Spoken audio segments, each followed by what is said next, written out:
नमस्कार। आज की कहानी है यही प्यार है। दफ्तर से लौटकर घर के भीतर अभी अभी दाखिल हुए अनादि ने देखा कि मीशा को उसके आने का कोई भान ही नहीं है। वह गैलरी में लगे आराम कुर्सी पर गंभीर विचारणीय मुद्रा में बेखबर बैठी हुई है। शादी के करीब 10 महीने बीत चुके थे, लेकिन अनादि अब तक यह समझ नहीं पाया था कि आखिर मीशा अचानक किन विचारों में गुम हो जाती है। शादी से पहले बमुश्किल अनादि एक या दो बार ही कुछ समय के लिए मीशा से मिला था, लेकिन इन मुलाकातों में उसे मीशा कभी भी उदास या गंभीर प्रवृत्ति की नहीं लगी थी।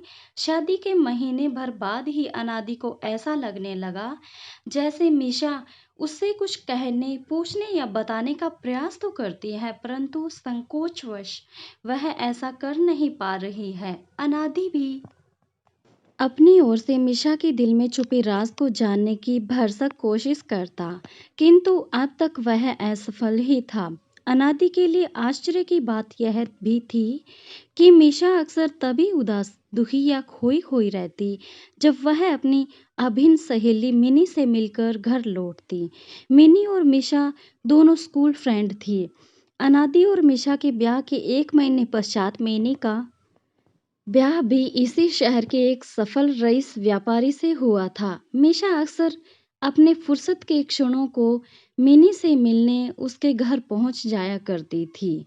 आज फिर मीशा को यूं ही अपने आप में खोया देख अनादि उसे कुछ कहे बगैर किचन में चला गया।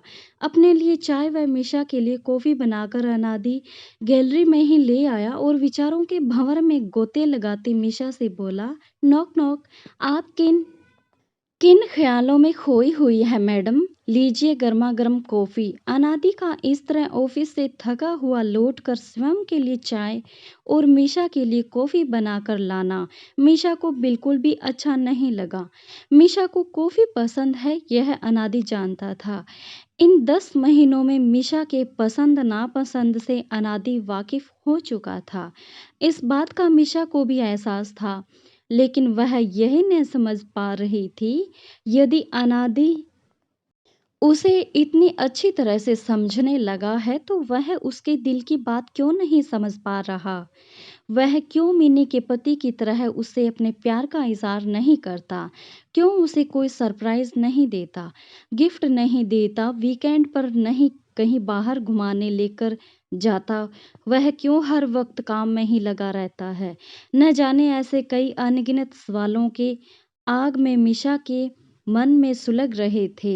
इन सवालों की लपटें उस वक्त और अधिक ज्वलंत हो जाती जब मीशा अपनी सहेली मेने से मिलकर लौटती। अपने सामने इस तरह हाथों में चाय और कॉफी के साथ अनादि को खड़ा देख मीशा बोली, अरे आपने यह सब क्यों किया? मुझसे कह देते, मैं बना देती। अनादि मुस्कुराकर मीशा के करीब बैठते हुए बोला, तुम बनाओ या मैं, क्या फर्क पड़ता है? अनादि के ऐसा कहने पर मीशा ने फिर कुछ नहीं कहा। दोनों के मध्य एक कटिलेटर चुभन सा सन्नाटा पसर गया जिसे चाह कर भी अनादि तोड़ ना सका। 2 दिनों बाद अनादि के दफ्तर जाने और अपना घरेलू कार्य निपटाने के उपरांत मीशा फिर मिनी से मिलने उसके घर पहुंची। अभी वह दरवाजे पर पहुंची ही थी कि वह बाहर ही ठिठक गई। मिनी के पति मिनी पर बहुत ही बुरी तरह से बरस रहे थे। वह कह रहे थे, तुम बीमार हो इसका यह मतलब नहीं है कि मैं अपना सारा काम धंधा छोड़कर तुम्हारी सेवा के लिए घर बैठ जाऊं और अपना फाइनेंशियल नुकसान करा बैठूं। घर पर कार है, ड्राइवर है, तुम इन्हें साथ लेकर डॉक्टर के पास क्यों नहीं चली जाती?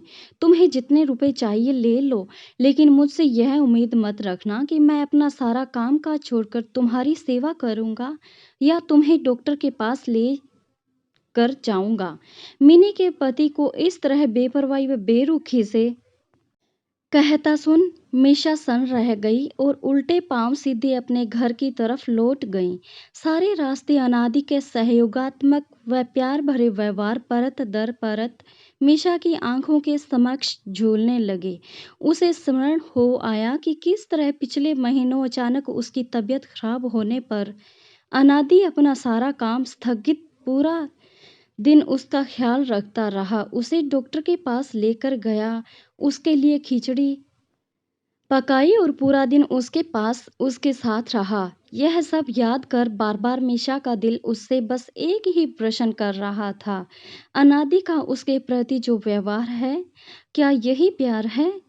और हर बार मीशा के दिल की गहराइयों से बस एक ही जवाब आ रहा था, हाँ, यही प्यार है।